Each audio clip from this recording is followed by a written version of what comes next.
And there was a time when if you in a stressful situation and the first thing you do is pull your gun out, you would get made fun of. Man, what's wrong with you? Why are you pulling your gun out? We can handle him.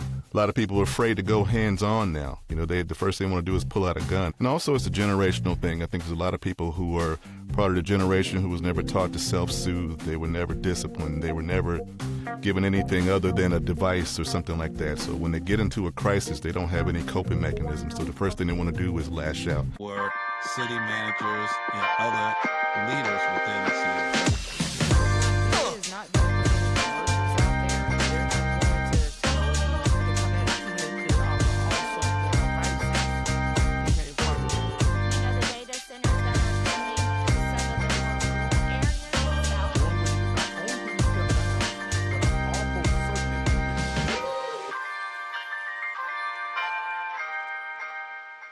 Family, welcome to another episode of the Black Man's Roundtable.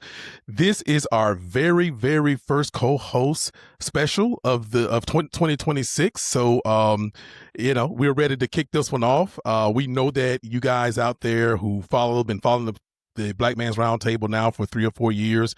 We know that you guys love this episode, and we have another doozy for you today. We're going to do a little something different because we have a special co-host on for you that he's going to be replacing Mr. Rodney J. Littles. And anyway, before we get started, his name is Herschel Grangent. I'm going to allow for him to do, when we bring him on, I'm going to allow for him to do an introduction of himself. We have a great lineup for you tonight. In fact, Bobby is going to kick it off for us, and he's going to be talking about ICE.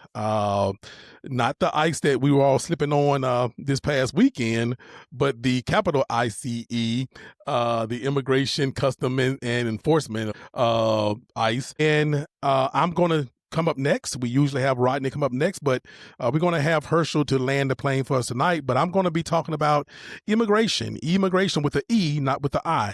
And I'm going to break some of that down to you and tell you how important that is. And at last, we're going to have Herschel Grangent. He is going to talk about raising differently abled adults, because that's what he has done over the last several years. And, that's going to land the plane for us tonight. So without further ado, gentlemen, how you doing this evening? Outstanding. Doing great. Sir. Great. Absolutely, man. I'm keeping my head above water, Bobby. Scratching and surviving, brother. You know what I do. Any day above ground's a good day, right? Yes, sir. Is absolutely a good day. Yes, but before we get started, Bobby, you're going to be up first. But Herschel, tell the folks a little bit about yourself in this space of creativeness. Well, thank you very much for having me. I'm a writer, producer, director. Do a little bit of acting. I do a lot of voice acting. That's why I'm sitting in my makeshift studio here. I've done some audiobooks, radio commercials. So anytime I get a chance to be creative, I love to just jump in and do that. In the quote unquote real world, I work in marketing and public relations for the world's busiest and most efficient airport, Hartsfield-Jackson, Atlanta International Airport. So I'm just glad to be with you gentlemen tonight and chop it up. I heard that, brother. Look, we're looking very, very forward to having your experience, on the microphone today. And of course, as you guys can see, looking at his headgear right there. And by the way, we are all veterans because Herschel, you're Army veteran as well, Yes, right? sir. So we're all sir. Army veterans here. And but as you can see, that's why I said it reminded me that we're veterans when I said headgear. So as you look at his headgear, you see that he is a member of Phi Beta Sigma Fraternity Incorporated. So he is my fraternity brother, and he is my chapter brother. Go Mob, bro. Sir. And so, but absolutely. Anyway, so look, Bobby, man, let's talk about a little ICE, the non-slippery. Well, it might be a little slippery. I don't know, Bobby. But anyway, kick it off, Bobby, with your topic today, brother. All right. So as we know, ICE is a very hot topic in the news cycle today. For those that don't know, ICE stands for U.S. Immigrations and Customs Enforcement. I wanted to take a look at the comparisons. You get people on talking heads on the opposite sides that love to bring up the fact that Mr. Holman was honored by former President Obama during his tenure.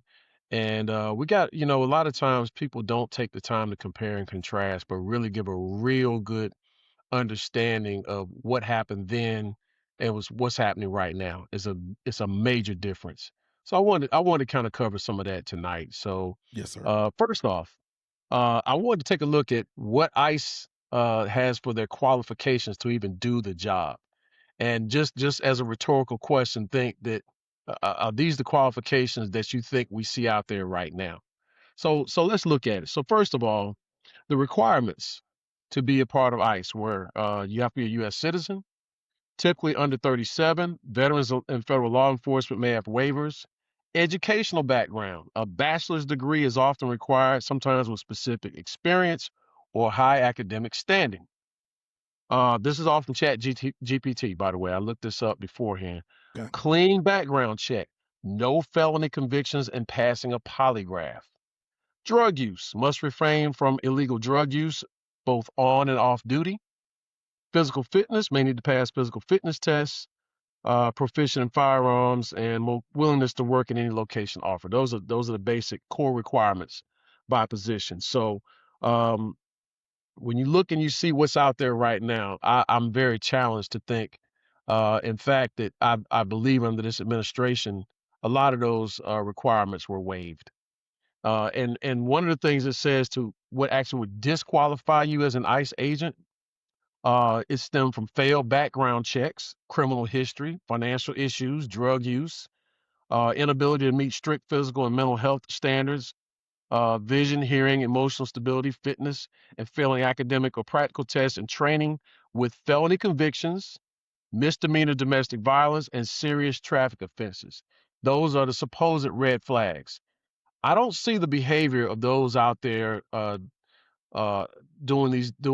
I don't want to say doing their jobs. I know they're going to say that from the government, but I don't see how this is being executed by those that fit that background check, that fit the background and the qualifications that it says to become an ICE agent.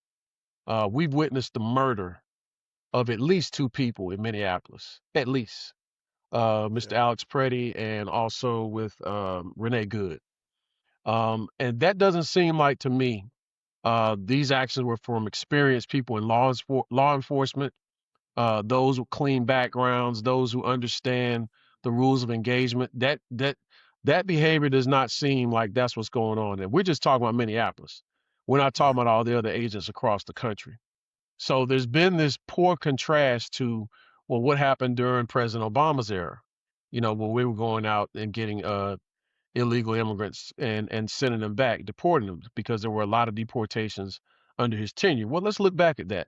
So, as I mentioned before, I read President Obama's book, A Promised Land, and it was so much information in that book. I'm waiting for the next Yeah. one to come out because Yep. this one really covered his first term of office. It didn't really get to the second one yet. So I'm anticipating what that second one would be like. I would imagine watching what's been going on here lately, there's a ton more to add to a second book, even after he's been gone from out of office. So at any rate, I wanted to go back and look, and I wanted to read a couple things from his book during that time, just to give you some background on when he took over in office, what was going on, and what was the reason why he had so many deportations under his tenure, because people love to make that contrast Right. right now. So, Okay. again, from his book, I'm just going to read a little bit. Back in 2007, as he said, this was the maverick version of John McCain, 2007 now, so he's not president yet. John McCain, along with Lindsey Graham, had actually joined Ted Kennedy to put together a comprehensive reform bill that offered citizenship to millions of undocumented immigrants while more tightly securing our borders.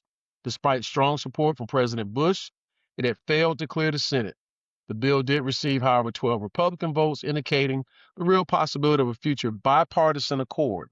This was going on back before he became president now. So he had pledged during the campaign to resurrect similar legislation once elected. Now, keep in mind, one of the labels that had been given on Democrats when they were president was that they were not tough on the border, that they were light, that they were tough on crime, that they weren't tough enough on crime. That goes all the way back to even when Clinton was in office. He got that hung on him as well, which is Right. why some people want to bring up the crime bill. That was all in reaction to that. You have to give some background so people understand where this stems from. So if you're going back that far to Clinton and you fast forward, there were a lot of illegal border crossings during President George W. Bush's tenure. That was a big deal. That was brought up during the campaign because there was a large amount of undocumented immigrants coming across the border. Immediately upon being elected, President Obama had to step into that as another issue on his plate when he became president. Not to mention we're already in a financial crisis with what was going on with the economy financially all over the world. So right here, I want to read this part right here. It's very important here. He appointed former Arizona Governor Janet Napolitano as the head of Department of Homeland Security. So they oversee ICE. Okay, they oversee ICE. Now, as you scroll down here, he says under his administration, they were deporting undocumented workers at an accelerating rate. This wasn't a result of any directive from me, but rather it stemmed from a 2008 congressional mandate that both expanded ICE's budget. Does that sound familiar? And increased collaboration between ICE and local law enforcement departments in an effort to deport more undocumented immigrants with criminal records. Okay, let me stress that. With criminal records. That's where the focus was, right? Right. So ICE had gone aggressively after that, and thus you saw an accelerated number of people that were either self-deporting or being deported under his tenure. So one of the leaders of that during that time was Tom Homan. Okay. So in 2015, yes, he was honored by President Obama for his work. Now that was the Tom Homan then, okay, because that's what people wanted. They wanted undocumented criminals out of here. He had already made a statement in his book that there were a lot of undocumented people that were here that were contributing to the economy, that were doing jobs that a lot of Americans don't want. He had already mentioned that in his book. That's a fact. They were a part of the economy and doing those jobs. So that's what was happening. But as a compromise, they came up with the DREAM Act. And so if you recall, the DREAM Act were for those children, specifically children who were here undocumented because of their parents. Right. Some of the undocumented immigrants had children while they were here, which thus made them American citizens, but they were considered American citizens. So if you notice now, they're trying to even change that. But if you go back during that time, that's how they came up with a compromise on the DREAM Act, okay? So that those children, who a lot of them didn't even know they were here illegally until their parents told them, or until they went to try to get a driver's license or something simple as that, or going to school. They didn't know they were here, quote unquote, illegally. And you got people now that think because you were here illegally, all right, or you weren't documented, that's a criminal act. It's not a criminal offense. It's a civil offense. Okay, they're allowed the same protections under the Constitution against illegal search and seizure. They have the same protections, right? And we have a backlog. If you notice, that's one of the problems we've always had. We had a huge backlog, obviously, of cases. We didn't have enough judges to handle those cases in an expedited amount of time. Let's just put it that way, right? You always had a huge backlog. So there creates right there the problem where you have those that have cases that they know they're undocumented but are here, but their cases haven't been tried yet. And as a result, now under this administration, they're not even trying to go about due process with any of that. They're just trying to get people out of here, right? And a lot of it is based on assumptions or what they quote unquote heard. The idea that all of these people that are being deported were somehow criminals, right, is absolutely absurd. And when you look back now, let's go back to Kyle Rittenhouse. I know some people brought that up. Kyle Rittenhouse, when he brings a weapon, a gun, to a protest, they fought tooth and nail to defend him. So now you want to now say Alex Preddy is a domestic terrorist for bringing a gun to a protest. And Minnesota is an open carry state, just like it is here. So Second Amendment people, you have to make up your mind. Anytime anything is ever approached about gun reform, really about any type of gun legislation, which really only stems from, we're talking about deep background checks, because some people should not have access to a weapon. But anytime anything is ever mentioned, Republicans are a hard no. Nope, don't want to talk about it, don't want to mention it. They have no room for error at all on it. They have no wiggle room at all in compromise when it comes to that. But now suddenly, Mr. Alex Preddy can't have a gun. He is a domestic terrorist according to this government. He can't have a gun to be in a protest. He must have been up to something bad. Must have been up to no good. Meanwhile, on January 6th, I saw a lot. We saw the videos, right? So it's wild how these things always get manipulated, and people on social media don't do any background, have no context to what happened. And as I think back to, remember what happened with George Floyd? Obviously, we all do, right? You got still some people that want to blame George Floyd for his own death. Right. And then the person that seems to get lost in this is Philando Castillo. Yep. Shot in his own car with his fiance, his girlfriend, whichever it was, but with a child in the With a back child. while he was reaching for his identification. And that police officer was acquitted, by the way, just so people know. So you've had all these incidents in Minneapolis. Sadly, He was in also, Minneapolis. Bobby, he was also a licensed carrier. Yeah, in and let the police know that he had a weapon and that he was a licensed carrier. I just wanted to put that nugget out there. Absolutely. That video broke my heart the first time I saw it. And it just continued. Never forget it. Yeah, it's hurtful. So I wanted to just give that contrast to the Tom Homan then and the Tom Homan now, because of what he was dealing with the first time and what he's doing now is not the same. He's saying, or they're saying, that they're deporting criminals. That's not the case. We know that. No. You're not deporting criminals. You're deporting people that you think don't belong here is what you're doing. That's the major difference between then and now. So it's funny how people can hype up something and manipulate what was going on then compared to now and act as though it was the same. Tom Homan is not doing the same thing. He doesn't care about children being separated from their parents and the cages and all of that stuff. That's not what's happening now. Under the guise of we're deporting criminals. That's not what's happening. I want to get your thoughts. Herschel, I want you as our guest co-host. Definitely want you to opine on this first. Well, I was going to go, you talked about, the surge in the amount of officers they have now and the background. I didn't disclose it at the front, but I'm a former law enforcement officer as well. There was a time when if you, in a stressful situation, and the first thing you do is pull your gun out, you would get made fun of. Man, what's wrong with you? Why are you pulling your gun out? We can handle him, a lot of people are afraid to go hands-on now. The first thing they want to do is pull out a gun. And I think it's because of the fact that the standards have been so relaxed. And also it's a generational thing. I think there's a lot of people who are part of the generation who was never taught to self-soothe. They were never disciplined. They were never given anything other than a device or something like that. So when they get into a crisis, they don't have any coping mechanisms. So the first thing they want to do is lash out. That's what I'm thinking is one of the biggest things. It's the lack of training and just a different generation of people. I noticed, and I got this from Gemini AI just while I was sitting here.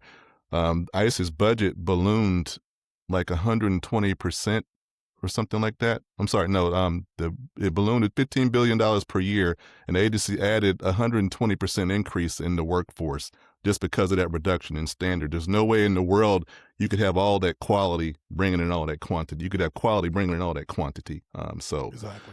I just remember my academy class, we started with like 50 people and we graduated 30 because they weeded out the ones who could not handle it. Right. And I don't think they're doing that here. I think it's just a matter of anybody who is applying is getting in because they hate brown people. I saw one officer chastising a guy about his accent, and they literally had the same accent. So, I mean, it's like, what are we doing here? Makes no sense to me at all. Yeah, I think, obviously what I can assume by this is you have a lot of neo-Nazis and, yes, racists that have infiltrated ICE, and they can hide behind a mask. And they're not being disciplined at all. What's the punishment for the ICE officer who killed Credit? What's the punishment for the ICE officer who killed Miss Good? What's the punishment? I Right mean, now, it looks like what are they've they been facing? shielded, didn't they? Didn't they got it shot Miss Good, didn't they? They kinda got him somewhere hidden off, don't they? Yeah, yeah. Yeah, so There's Right. no accountability and for yeah. what. and the vice president, I believe, told them that they have total immunity. JD Yeah. Oh, Vance oh Yeah. my goodness. said, Don't get okay. "Yep, I gotta Mm, add this. Now that you bring that up, go I gotta ahead." add this. Yes, What sir. two Yes, things sir. real quick. Number one, I reject the notion of calling Tom Homan a border czar, right? I've noticed over the last few years, since when do we start calling people in America positions by czars? Czar. When did we Bizarre. adopt this Russian um, um, context of the job by calling people czars? I found that funny that now it's been integrated to where people don't even question no more. Since when? Yeah, Since when do we appoint yeah. czars here Well, in, since It's in kind since of the the like United States? president Bobby. It's kind of like vermin from the Nazis. Yeah, Mhm. I mean, absolutely, it's like Yeah. absolutely. vermin is becoming just a part of their language again. Yeah, since And the president has begun to embrace, yep, President Putin, yep, I mean, that's he wants to use some of his terminology. It that's makes right. him feel like they're Yeah, even more in sync with each other, I And think. people have gotten comfortable with it. Yeah. And one final point, when you mention immunity, I want people to realize when I bring up a lot of times I've talked about the George Floyd bill. I've done this a lot privately and just talking to people, so I'm gonna do it here. A lot of people certainly. don't realize the George Floyd bill didn't pass because of what you just said, because of qualified immunity. And it passed unanimously out of the House when the Democrats had the House. Um, all Democrats voted for it, not a single Republican vote, but it passed through the House. And so when it got to the Senate, they were trying to get Tim Scott to get the Republicans to sign off on it, right? One of the things it was requiring, along with qualified immunity, which was the big no go, as they said, for the Republicans to sign off on it. Again, if you're following the law, because I'm not anti-law enforcement. You have to almost Right. specify that. I'm for any of them that uphold the badge under the law. Right. I've got no problem with them. I have a problem with those who don't. It's as simple as that. Mhm. Because we need law enforcement. I got family, I got friends, I got fraternity brothers that have all been in law enforcement. Uh-huh. My issue is not law enforcement. It's those who don't uphold the badge that they swore to protect. That's my Exactly. issue. It's as simple as that. So you Exactly. had you had people that didn't want to vote for the bill because of qualified immunity, and it would require things like for those officers that have been in trouble at different precincts before, who've been in trouble for numerous things, right? They just bounce from one to the other to the other to the other. There's no accountability for things they've already had a record for, that were either illegal or just wrong, disciplinary. That would have been required out of that. But that bill did not pass. It died in the Senate and back in I forgot what year, but it died in the Senate because it Mm. didn't get enough votes in the Senate to pass. And I went back and looked, and I saw did President Biden do anything with his executive powers? And the answer is yes, he did. He did adopt some of it by executive power, but where they were requiring the on the local level to not only provide that information publicly about those officers who have been in trouble state by state.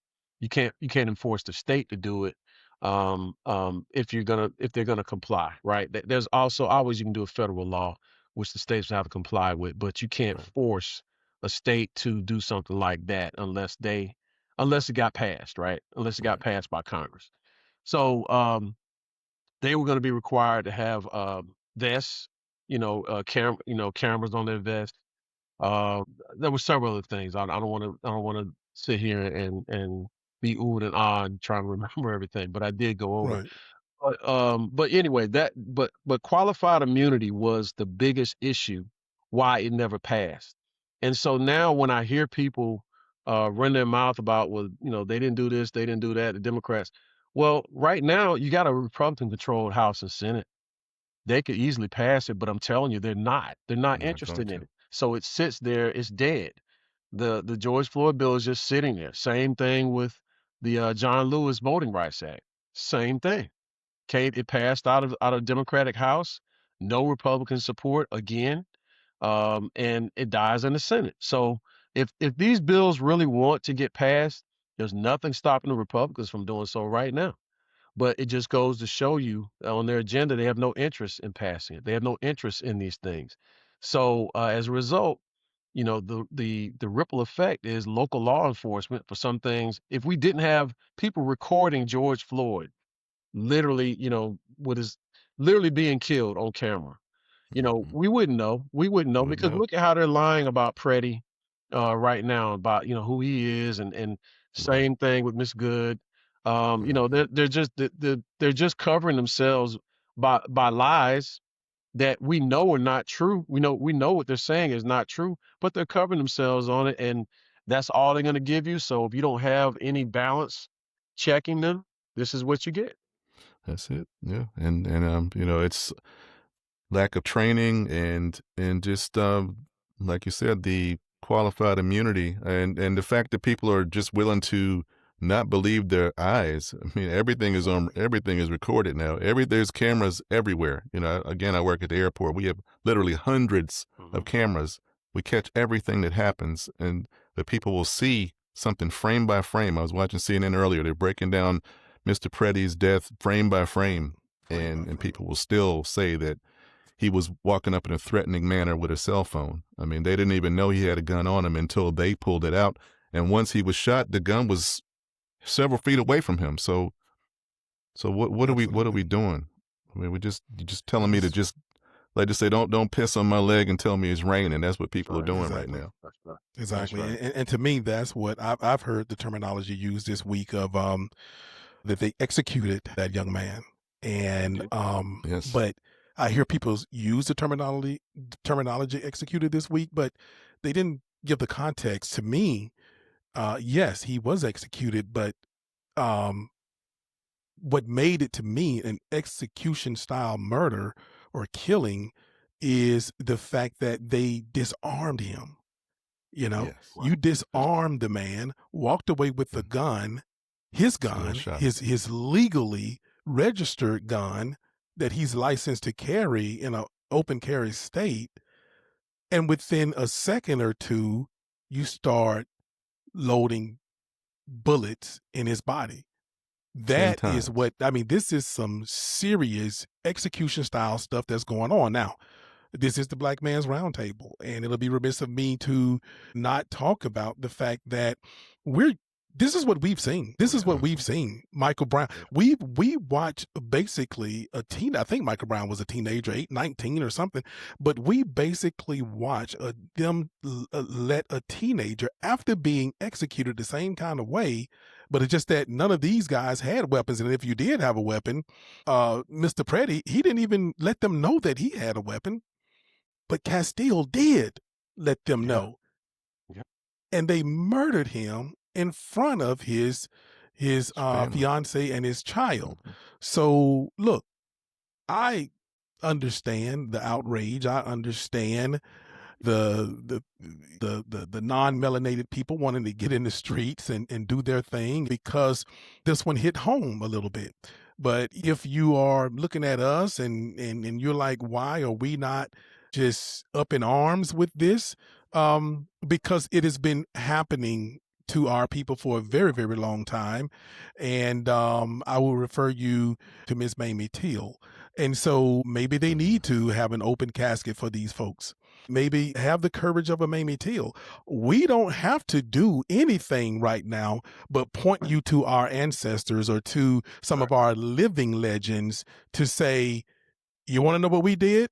Look this way, look to the left or look to the right. And that's what Mhm. we can show you. So I feel it. But also for those followers of this platform, you guys know that we talked about this when Bobby on your show and even on Rodney's show, we broke down every single week one of the commandments, one of the tenets, if you will, of Project 2025, that 923 36 page document or whatever you want to call it, that is authored by the Heritage Foundation. Mhm. But either way, we pointed this out. Remember, Bobby, we talked about this. We talked about the policing Absolutely. aspect of Project 2025 and Agenda 47, which is what Donald Trump was, just a mirror image of Project 2025. Right. But we talked about this, that the president, a need for him to have his own personal type police force.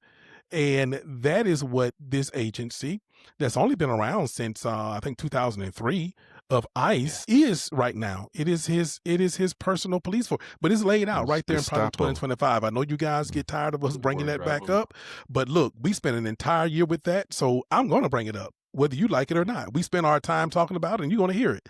And so, but at the end of the day, it is what it is, and I think the last thing I want to say, about that, I do understand. I do want to acknowledge the folks, the historians who are out there who is comparing what ICE is doing to the slave patrols back in the day. We hear Right. you, we see you, we are monitoring this, we are watching it as well, we see it, but we're not going to do a dissertation on it because we know that the followers of this podcast know to understand the historical aspect of what is going on, all the way down to when you look at that uniform that what his name Bovino. the director, one of the Bongino. directors. Yeah, him. Yeah, When yeah, you it was look his at name. that Yeah, coat and everything that yeah, it was that straight he up had on, like, SS. that is SS. I mean, that is so Yeah, reminiscent of a lot of yeah. things. So I'm just going to leave it for the interpretation of the people out there, for that man with that uniform on and that haircut, and it's just very reminiscent. So, Wow. but anyway, Bobby, yeah, you can definitely close out your topic, brother. Well, I just, sorry, I didn't realize I had my headphones on for a minute. But You yeah, were feeling it. You were going. It's yeah, all right. I just wanted to lay out the differences because people tend to get there's a lot of group think with people now. People don't individually think for themselves. They just follow the same group type of think of well, he said, yeah, I'm agree, but nobody, not nobody, but a lot of people don't separate and just say, let me think about this on my own for myself and just kind of Hmm.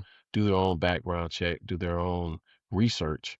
It's a lot of laziness going on out there today, but I just wanted to bring that up about ICE because every week it seems it gets worse and worse. I mean, you're literally out here murdering Yeah. people, and that's not even including the harassment that's going on with others. Right. But to say, as they're saying, to have your papers ready, who walks around with papers every day Right. to prove who Exactly. we are? I mean, if you're an American citizen already, what papers are you walking around with to prove you're an American citizen? Right. It's insane. So Yeah. we're living in a time, as they say. We Yeah. are. Well, I'm just Bobby, never. I mean, if you're looking go ahead. for if Go you're ahead, looking for Herschel. illegal people who doing illegal stuff, I mean, you know where those people are. People, Mhm. they have warrants. They have something to let you know that they're doing something illegal. So why are you doing all this indiscriminate policing? But anyway, it's Well, one Absolutely. last thing, Hmm. Mr. Grangent, you said something earlier that tells me a lot about yourself, which is I think there's so much poor training yeah, that's going on under ICE yeah, because, as you mentioned, you have those that know how to deal with conflict. Every conflict does not have to turn deadly.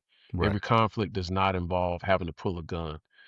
So mm, you're trained how to de-escalate. exactly, And as you mentioned before, if you're hiring in large numbers, like ICE has done, a wide swath of people, there's no way you're going through those background checks because we've seen the commercials where they're offering all these incentives to come aboard and join. You're not going through those background checks, and you're yeah, not training them how to de-escalate situations so that they don't have to turn deadly. That's not what's happening here, and hmm, it's just too Yes. much going on to believe that they're actually following those qualifications I mentioned earlier. yeah, It's been said, agreed, if you want to really know about an organization, look at their budget, look at what they spend their money on. But also, if you want to know about an organization, which is part of the budget, look at who they recruit. Look Yeah. at who they recruit. These people are recruiting these video game bros who hang out in their parents' basement, even though they're 35 years old and that kind of right, thing. So that is what they want. That is who they're recruiting. But one thing, that you said, Bobby, who walks around with their papers? One of the things I want for this audience to remember is that who walks around with their papers? How about those people in the 60s and the 70s and the 50s in South Africa, okay, during apartheid? But I want to remind people of where where did the South Africans, the South Afrikaans, the white South Africans, where did they learn their practices from? They learned their practices from the United States. They learned the practices in the United States of Jim Crow, and that's where apartheid came in.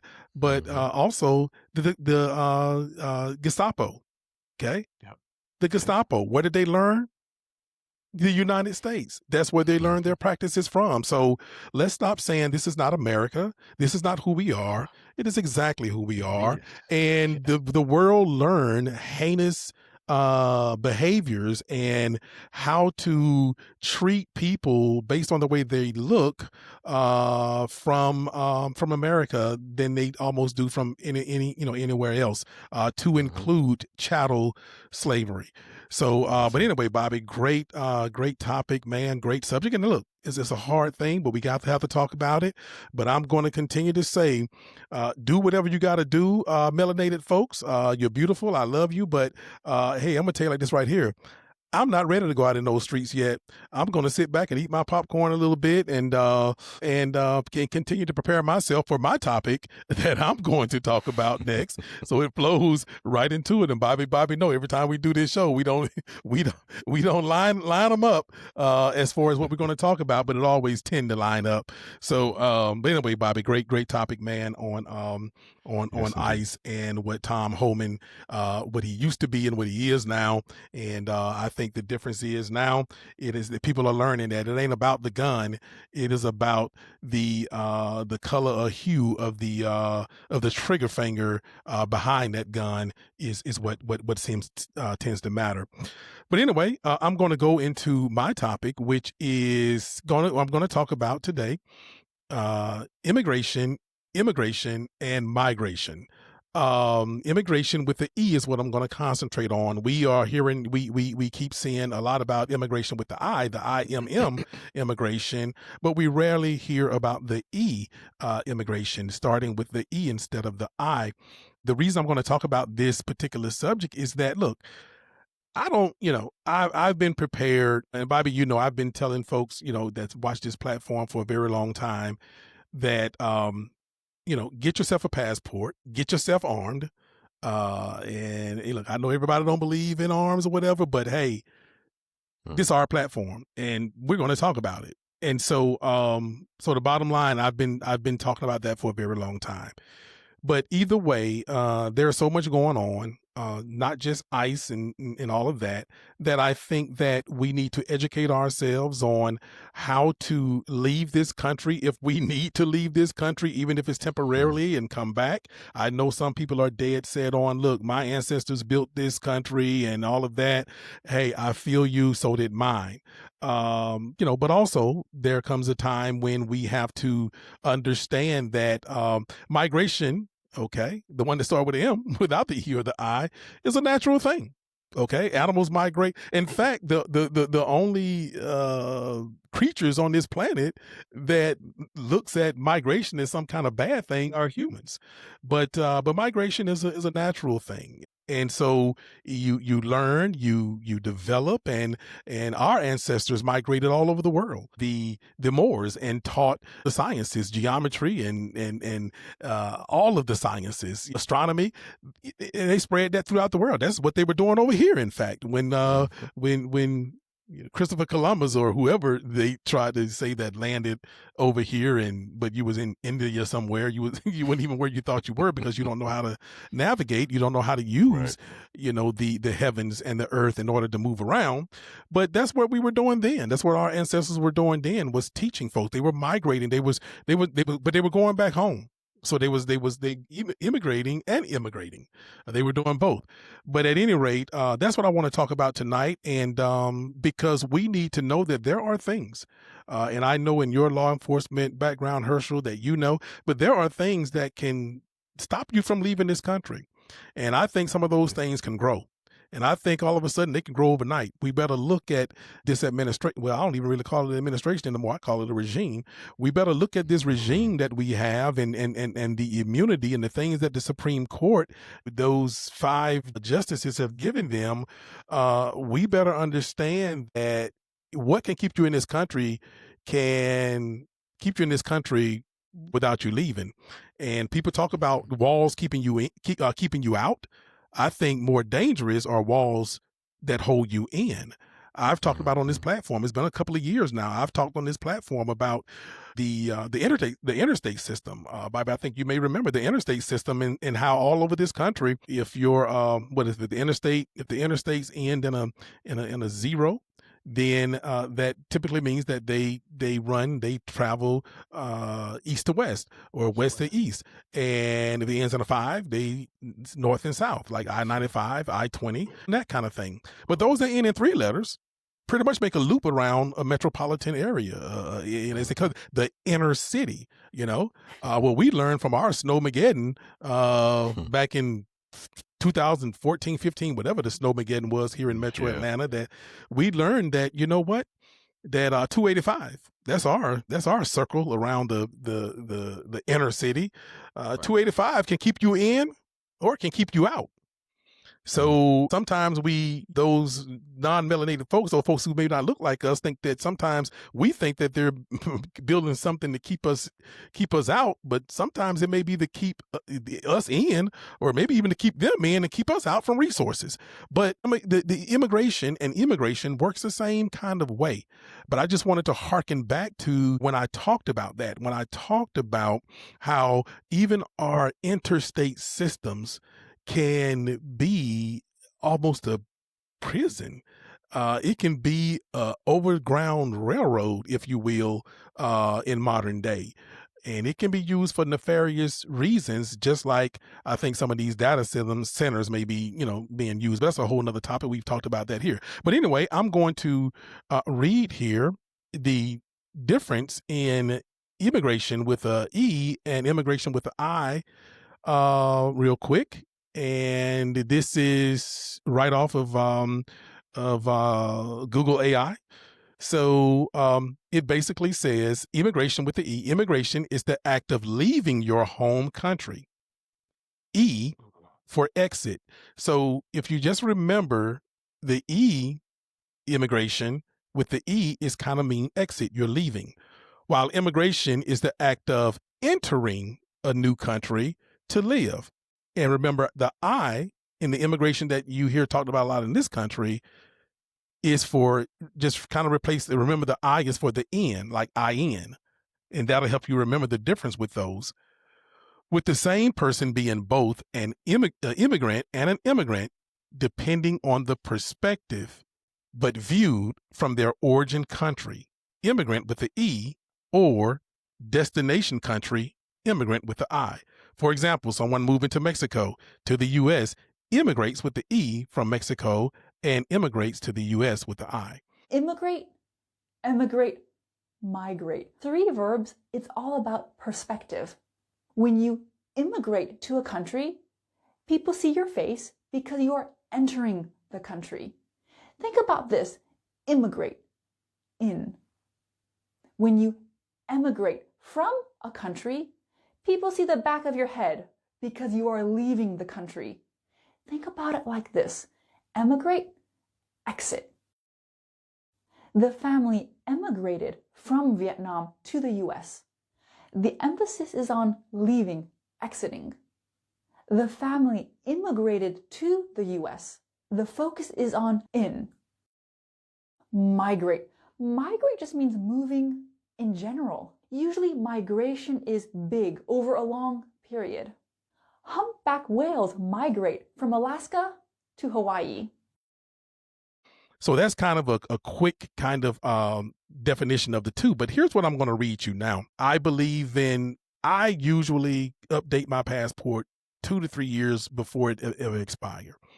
So what I'm going to read here is ways that the United States, ways that you can get stuck, trapped, whatever you want to call it, in this country if you decided at some point you may wanted to immigrate with the E and maybe come back a little bit later. So the U.S. government can temporarily and this is taken off Google AI as well. The U.S. government can temporarily restrict citizens from leaving, though it is rare and legally constrained.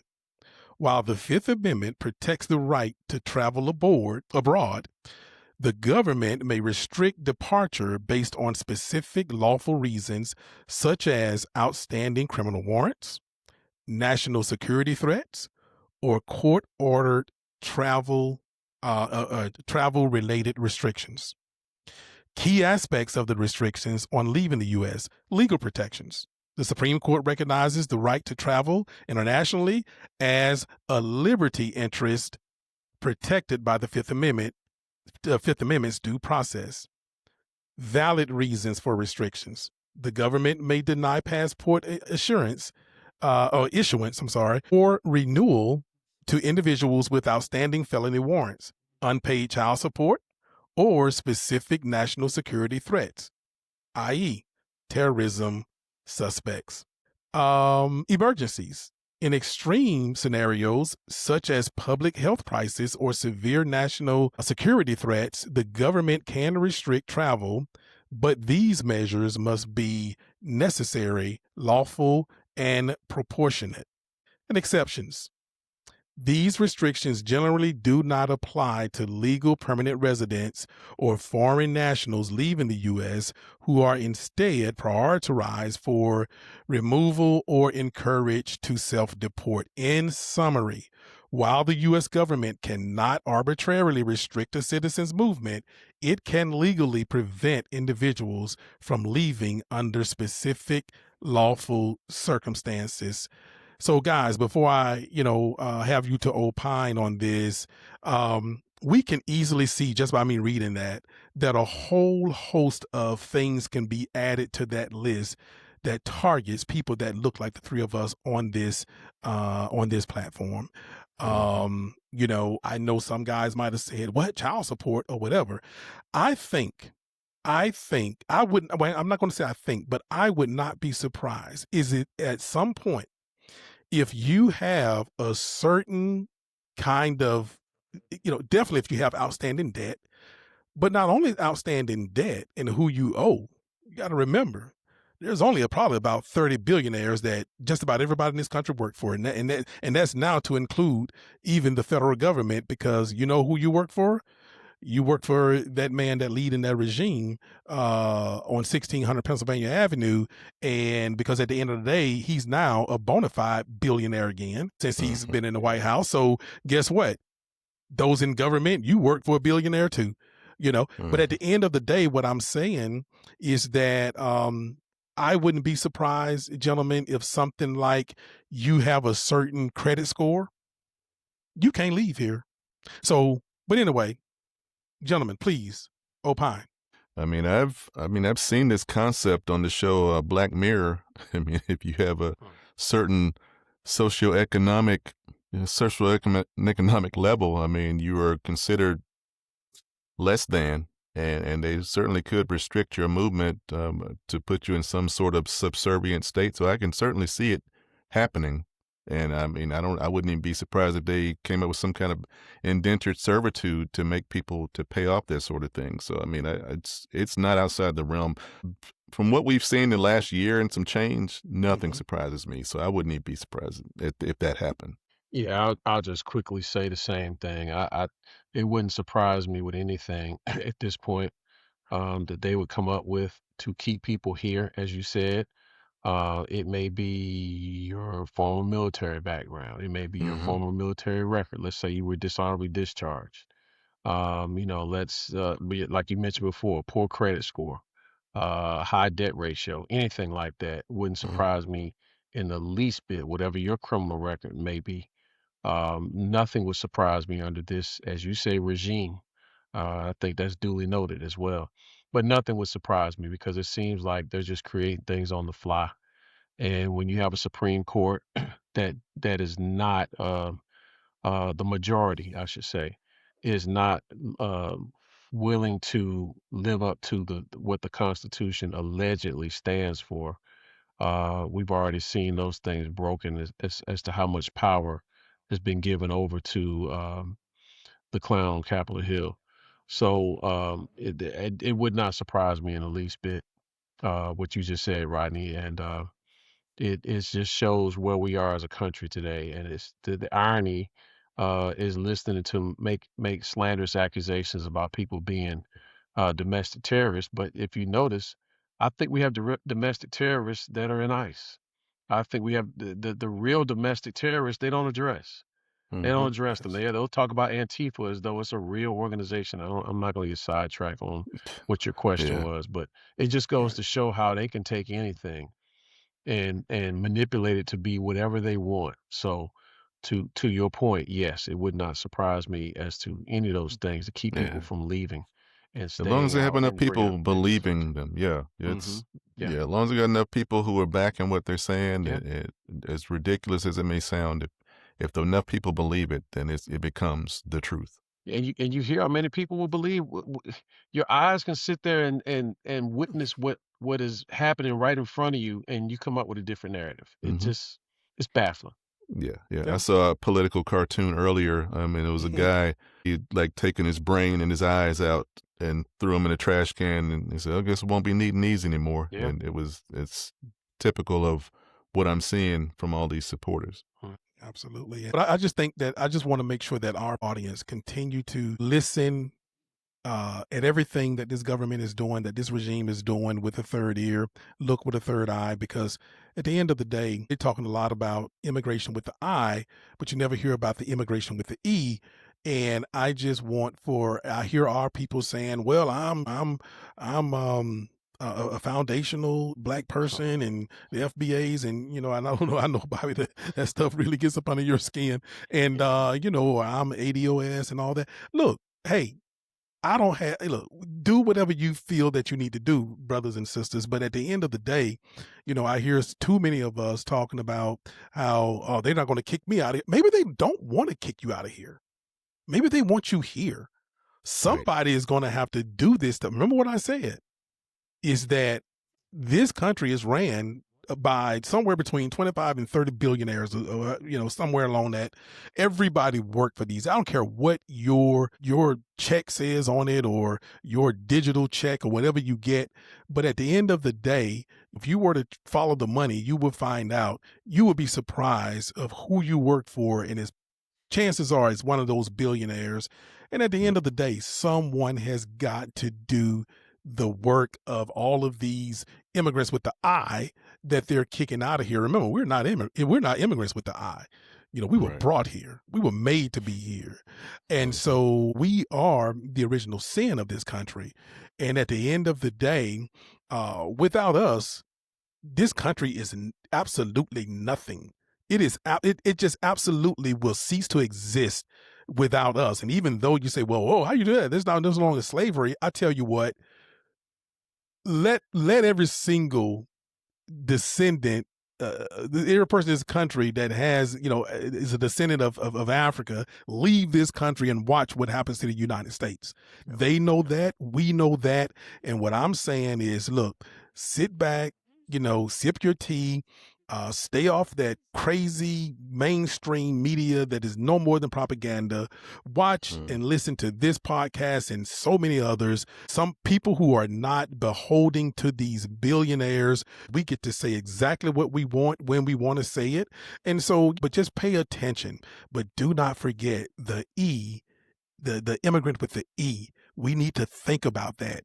We need to think about how they don't want everybody gone. I'm gonna just put it that way, but it remains to be seen. Yeah. But Yeah, anyway, 'cause gentlemen, they're you guys have anything before I close out that one and let Herschel do his thing? I was just gonna say, if we did go, I mean, their food would be horrible. The sports would suck. I mean, it would. So we would take a lot of good stuff with us. It will be Canada South without the ingenuity of Canada, in my opinion. But yeah, say it again, Bobby.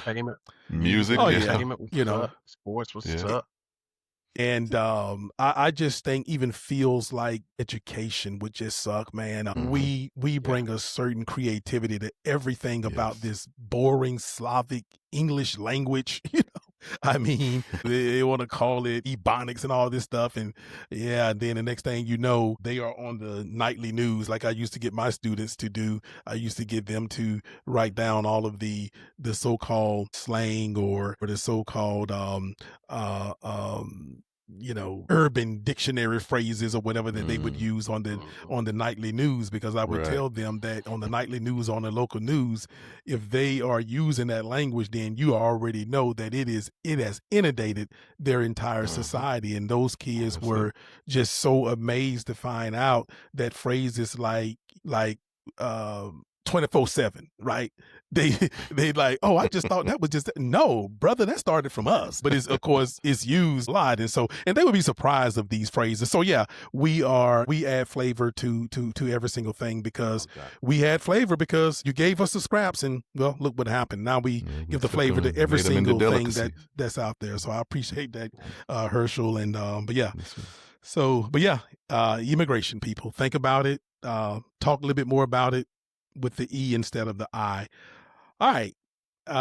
With that, our last topic is going to be coming from Herschel Grangent, and he is going to talk about raising differently abled adults, because that's what he and his beautiful wife has done. And brother, it is a good way to end this. We talked about some hot stuff, some stuff that gets up under people's skin, even my skin and Bobby's skin, stuff get up under Bobby. I can't help but laugh at Bobby, man, because I know how passionate Bobby is. And so I watch his face sometime, Herschel, and I'm like, boy, Bobby, I saw it. Oh, yeah, I watch his face. I laugh on these things just watching Bobby half the time. But anyway, but brother, give us a little bit softer topic to talk about. And hey, without further ado, Herschel, take it away. All right. So thank you so much for the platform. As I was talking about my son, Herschel the third, he is on the autism spectrum.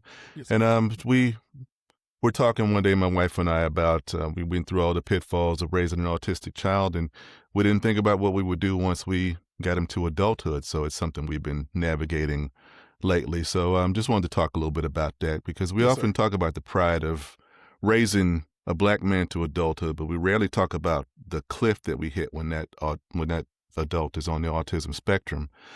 So we spent 2 decades preparing him for the world, only to realize that the world wasn't really prepared for him.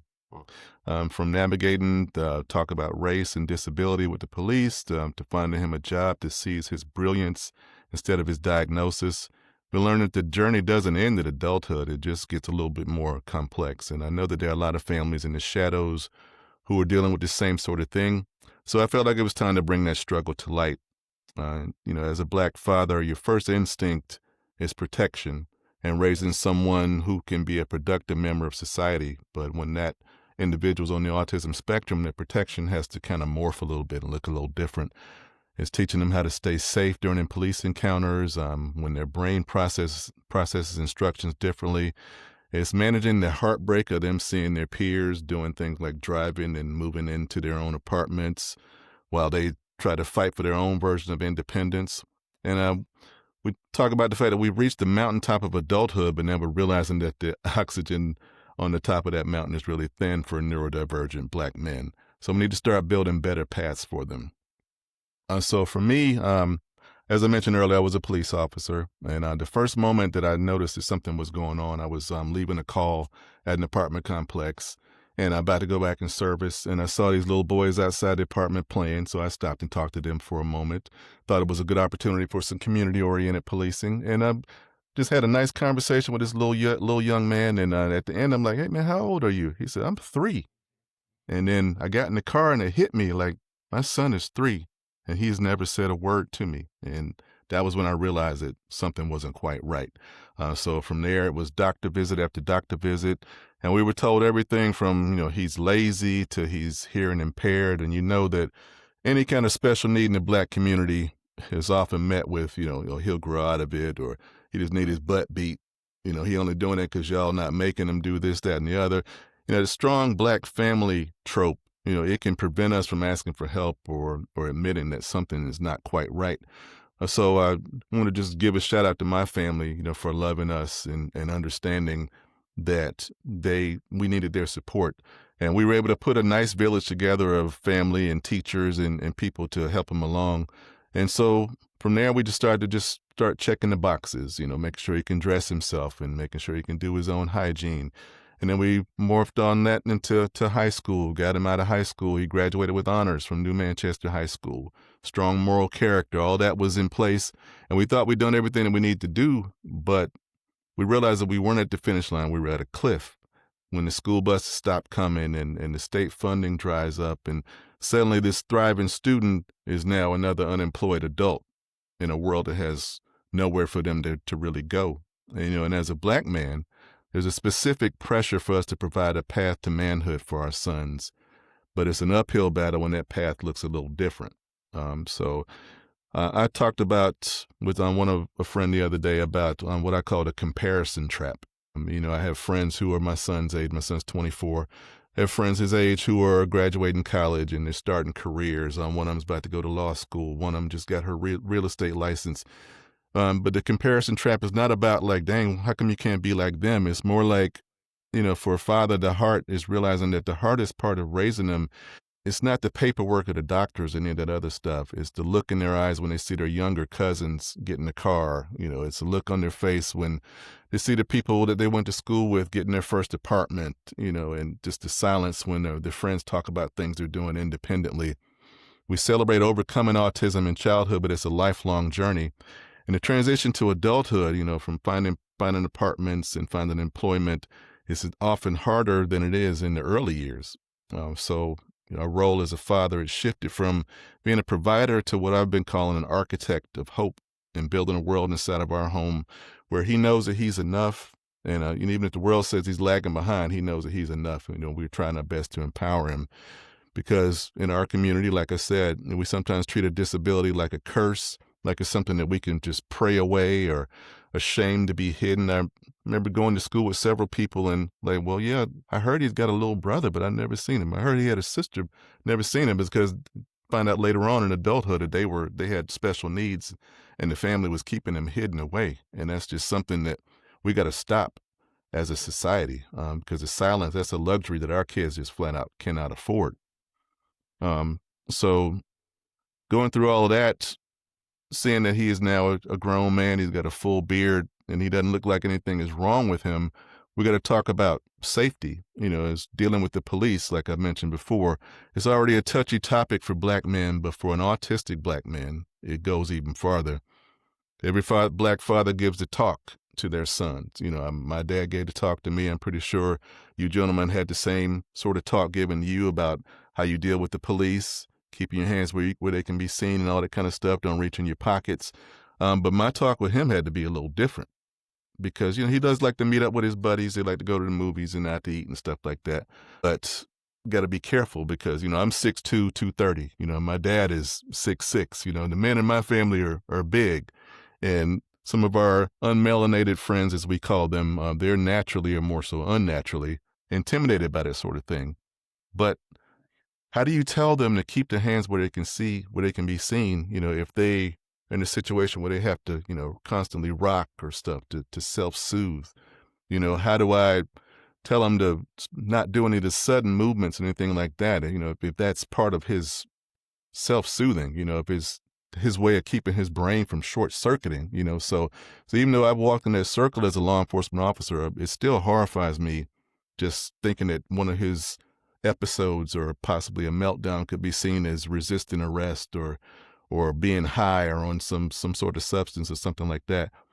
So people with untreated mental issues or disabilities is something I looked up earlier. People with untreated mental issues or disabilities significantly more likely to have fatal encounters with law enforcement because of behaviors, like I said, avoiding eye contact and stimming and fidgeting. Delayed responses can be interpreted by law enforcement as being non-compliant. And when stuff is happening real quick, I've been in those situations. When stuff is happening real quick, you don't have time to stop and think, okay, is he having a mental episode or is he trying to kill me? And a lot of officers will not process that in the proper way. So the risk is multiplied by the color of their skin. I learned a new word recently. It's called intersectionality, and it's a word that accurately describes the overlap of race and disability. I never heard that word before. So it's a word to keep in mind. So with that in mind, we had to teach him about his safety being not just about his actions, but about how others perceive his disability through the lens of his race. We need, in my opinion, and I've talked about this in some other circles, about having a first responder registry, a program where parents can log their child's diagnosis with local law enforcement to prevent tragic misunderstandings. Every officer works the same beat every day. Like, I remember training rookies and, okay, that's John Smith's house over there. Every Thursday he get drunk and him and his wife get into it. And that's Susie Smith over there. Every Thursday we got to go to her house and convince her that nobody's in her closet. So the houses in your neighborhood that you work every day, but what if you're a new officer? What if you're an officer who's coming from a different beat? So I think that special needs adults need to be identified at certain addresses so that officers know how to approach those calls if they're ever dispatched. So that's a big thing. Another issue we've come across is employment, the capability gap. Autistic adults often have immense talent, but they fail the social interview. Traditional interviews prioritize charisma and small talk, something a lot of autistic people struggle with. Hell, I struggle with it myself every so often. It's they worry about that over what their technical skills are. And so for this reason, and this really blew me away, 85% of autistic college graduates are unemployed or underemployed.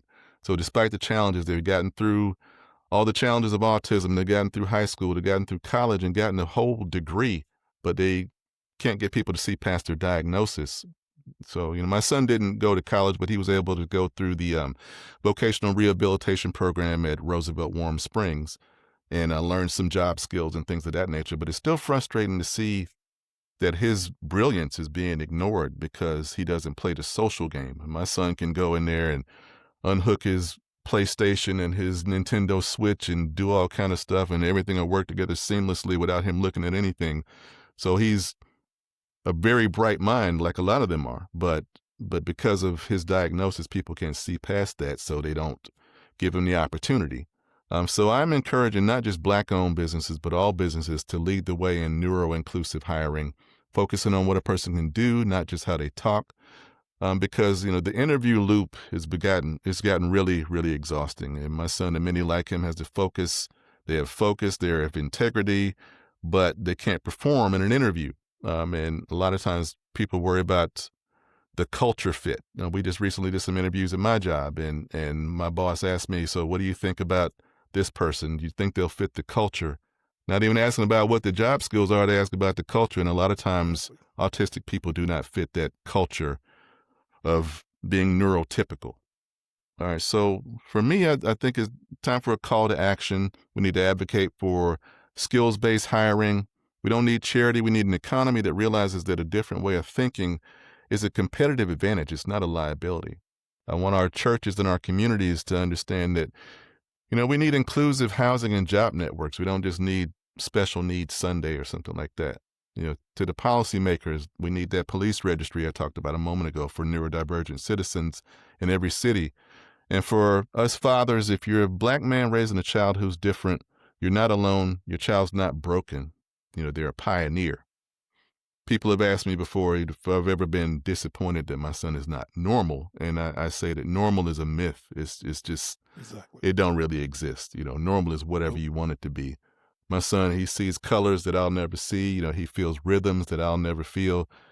He didn't have a failure to launch. We talked about landing a plane earlier. He's flying in a different aircraft than other people. And it's our job to fix the runway for them. So that's my talk on that. And it's been rewarding watching him grow. And right now we're just trying to find some things to help him take that next step.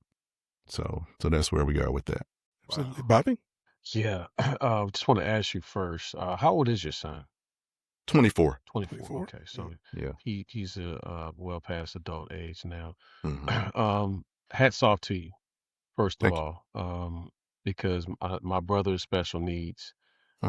He works. He's not neurodivergent. He can speak.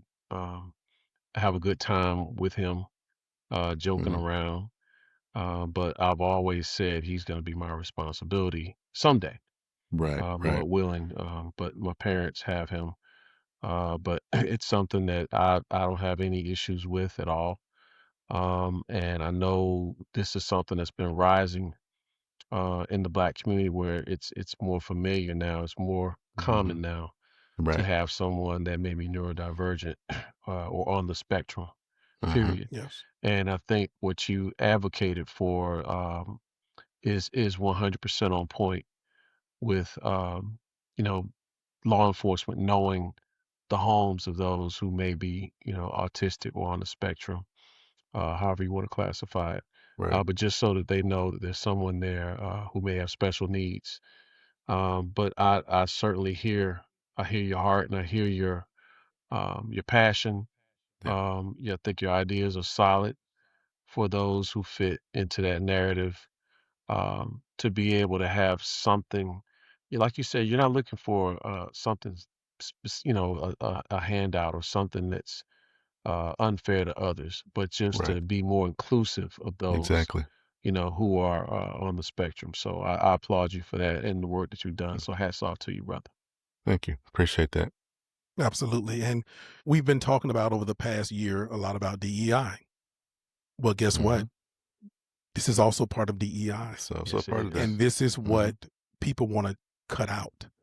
Um, there are people, as you guys know right now, who are, as we say, FAFOing right now because they thought that DEI was only something that benefit melanated people like us, but Right. they're realizing that it goes much further than that. And Mhm. so this falls into that category as well. Herschel, I didn't get an opportunity to work with a lot of or to work with or be around a lot of adults with autism, but after I retired from the military, my second career was as a public educator. Um, Mhm. and I was certified in the state of Georgia to teach different areas. And one of those areas being special education. But that is the Mm. one where my passion was. That is what I wanted to do, even though I had Mm. 2 or 3 other certifications. Um, and I taught in special education almost my entire time as a public educator here in Metro Atlanta.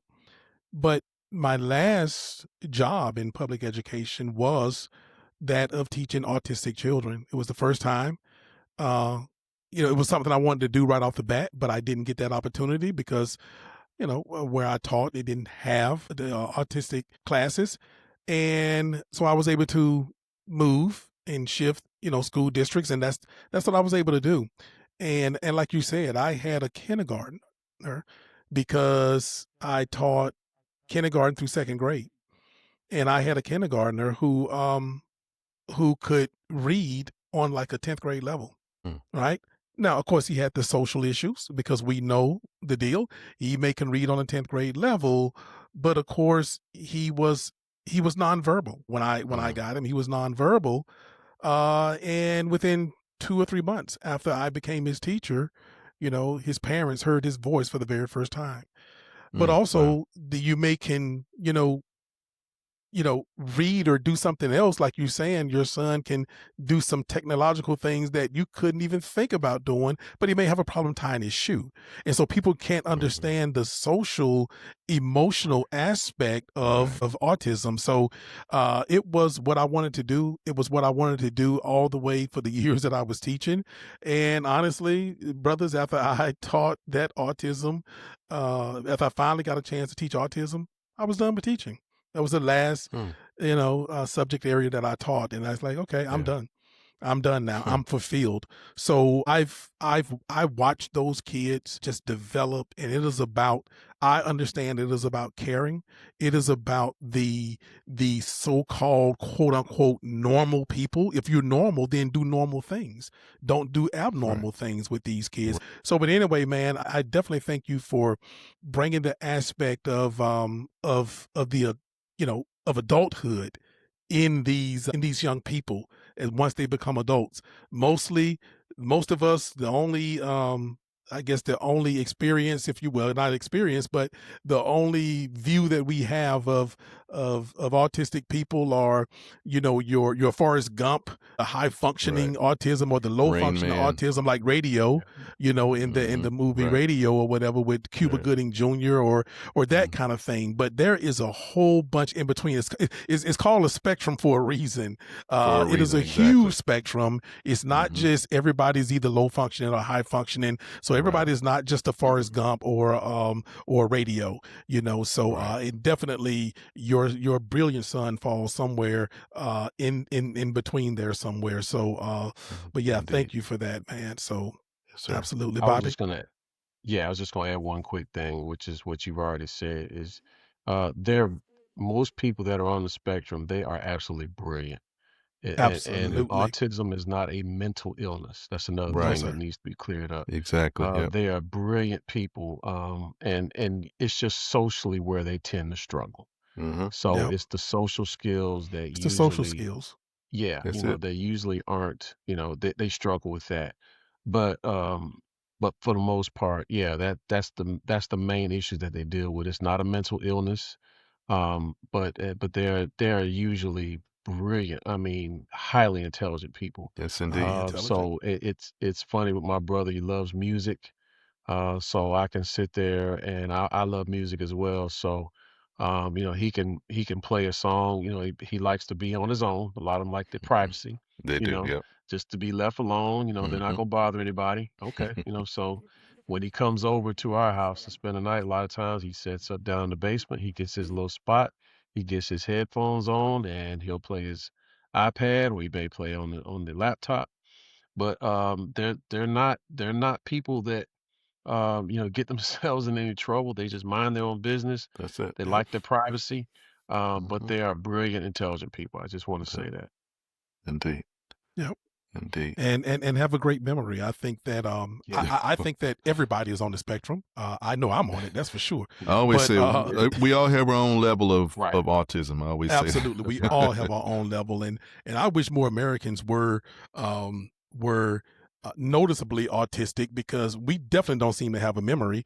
And one thing about it is autistic people have a memory like I don't know what. And that's when people say, well, yes, they can be. My students would be triggered if I had a substitute, or maybe one of my paraprofessionals were to move that clock from over here to over there. So no, you can't do that. That would trigger. We have to take it day by day. We have to slowly move it.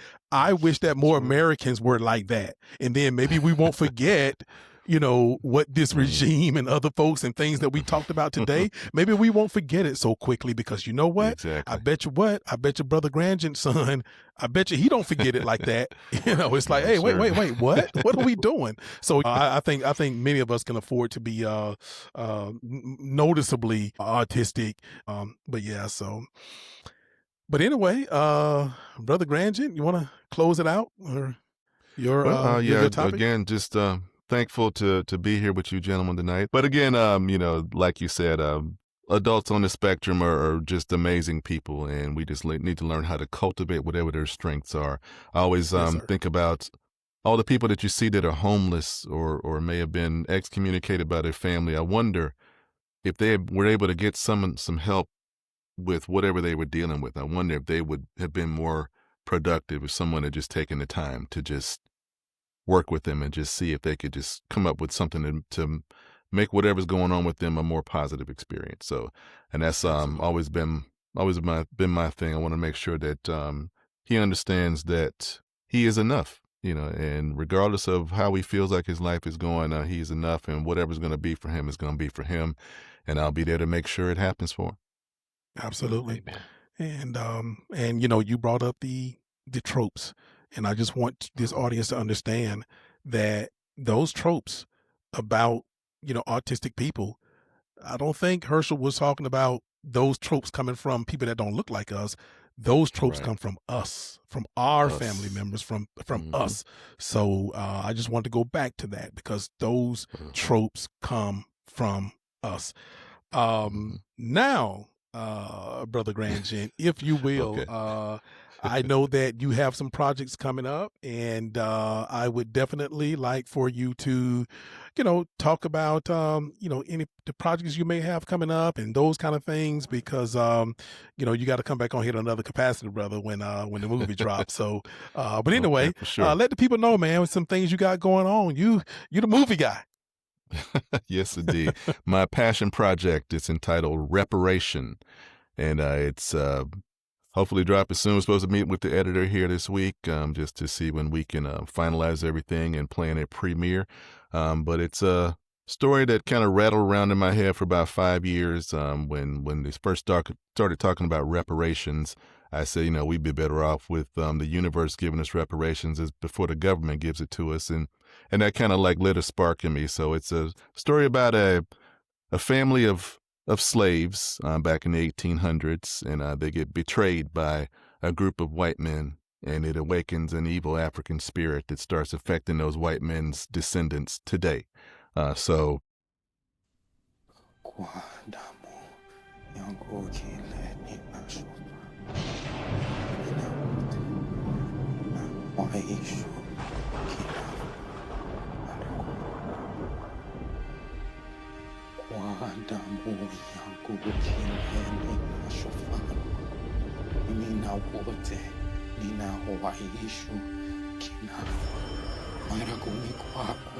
What took you so long? Apologies, Captain. I think somebody's moving a little slow this morning. Look, I'm sorry, Cam. I haven't been sleeping well.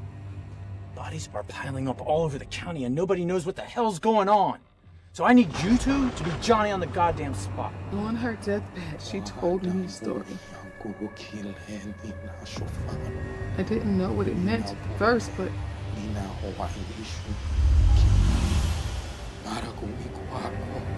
You good? You tell the Chronicle and every reporter in this town, send a memo. We do not want any press covering this. a person's lineage tells a story. What is done to me and all who I hold dear is done tenfold to you and your descendants.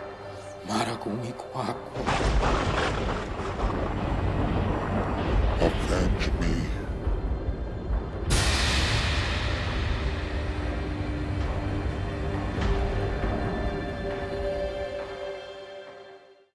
So it's kind of a horror concept that I wrote and was able to direct. My beautiful wife, she was my producer, and she also co-starred in it as well. So we really, really excited about it, and we've hit a couple snags with editing, but that's because we try to give some of our cousins a chance, and sometimes they disappoint us. But we pivoted, and and we persevered, and so we were able to pick up another editor, and we've been working with her, and she's been doing amazing work. So we're just excited for the world to finally see this idea that was rattling around in my head, and I'm hoping that they can groove with it as much as I did. So I'm looking forward to it, and I will certainly make sure I let everybody know when the premiere is.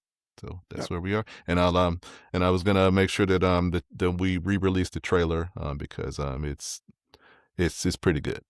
So No, yeah, I'm looking absolutely. forward to The it. trailer Yeah. is absolutely powerful. So I'm just definitely looking for the premiere of this story, of this movie. Some Jordan Peele type stuff going on around here. That's what I like. Yes, But indeed. he's just one of my Yeah. favorite guys. But Me anyway, too. brother, we're definitely looking forward to that. And Thank you. and look, we're looking forward to having you to come back on this platform to promote this great movie, and as well as having you to grace us with your knowledge, man, and with your experience in this creative space. So brother, we Okay. definitely I'd be appreciate honored. you being here for Rodney today, and he's going to be definitely satisfied with who I had to come sit in for him, because Well, good.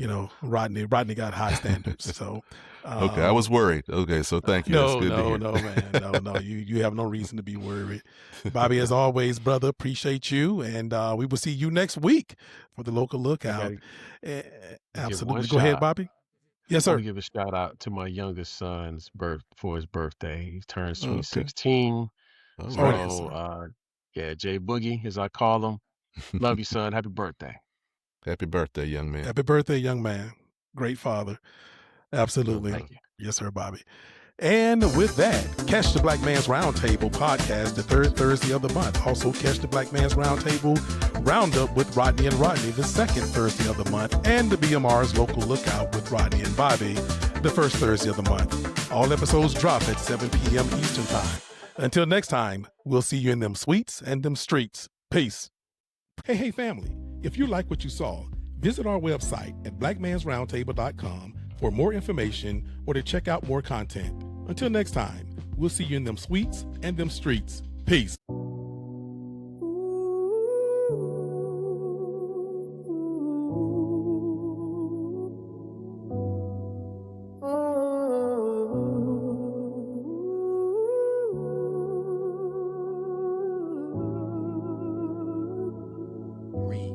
Read something educational for you. Woke up to the sound of the struggle, echoes loud in the street.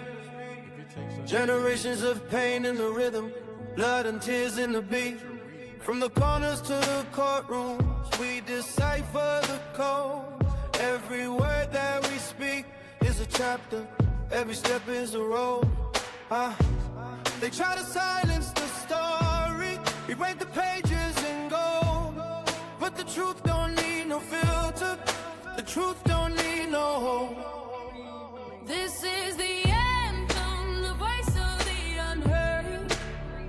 Standing tall in the fire, speaking life with each word.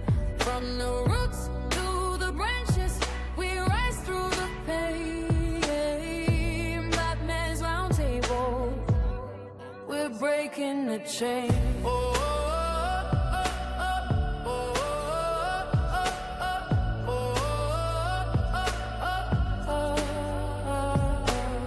Microphone in my hand like a weapon, wisdom passed down through the ages. Every topic we tackle, every fight on these stages. They say we're too loud when we whisper, too proud when we kneel. But the power in our voices is the power that's real. This is the anthem, the voice of the unheard. Standing tall in the fire, speaking life with each word. From the roots to the branches, we rise to the pain. Black Man's Roundtable, we're breaking the chain.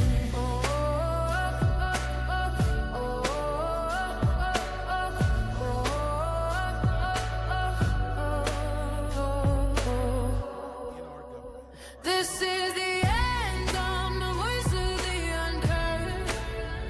Standing tall in the fire, speaking life with each word. From the roots to the branches, we rise through the pain. Black Man's Roundtable, we're breaking the chains.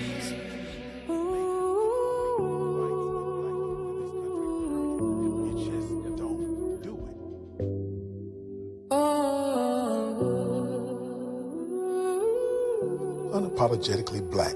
We'll see you in them suites and them streets where we're flipping tables like Jesus. We're breaking the chains.